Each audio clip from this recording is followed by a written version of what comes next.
Hello നമസ്കാരം. ഒരു മൂട് കരിയാപ്പിൻ്റെ തൈ വീണ്ടും നാട്ടിൽ നിന്ന് വന്നിട്ടുണ്ട്. നമ്മുടെ പഴയ കരിയാപ്പ് നട്ടത് പറഞ്ഞായിരുന്നു, അത് നല്ലപോലെ കിളിച്ച് വരുന്നുണ്ട്.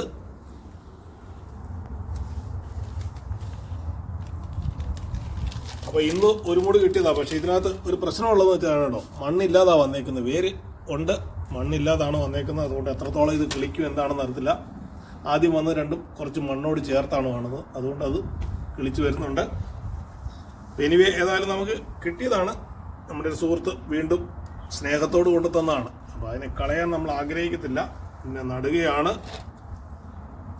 നല്ല ഫലം കായ്ച്ചു വരട്ടെ എന്ന് ആഗ്രഹിക്കുകയാണ്. തൽക്കാലം ചെറിയ ചട്ടിയിലേക്ക് നടുന്നു.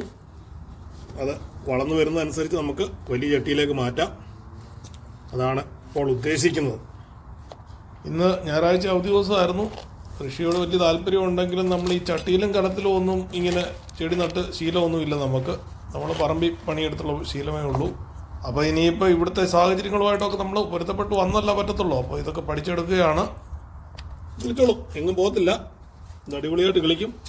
കണ്ടോ, നമ്മുടെ ഉരുളക്കിഴങ്ങാണ്. നമ്മൾ കഴിക്കാൻ വാങ്ങിയ ഉരുളക്കിഴങ്ങാണ്. അത് കിളിച്ച് വന്നപ്പോൾ അതിങ്ങോട്ട് വെറുതെ ചട്ടിയിലോട്ട് കുത്തി നട്ടതാണ്. ഇത് ആർത്ത് കയറി കിളിച്ച് വരുന്നുണ്ട്. റോസയുടെ തൈ ആദ്യമായിട്ട് അതിൽ പൂവുണ്ടായതാണ്. 2 പൂവുണ്ടായിട്ടുണ്ട്. ഇതൊക്കെയാണ് ഇന്നത്തെ വാർത്തകൾ. വീണ്ടും അടുത്ത വീഡിയോ ആയിട്ട് കാണാം. ബൈ.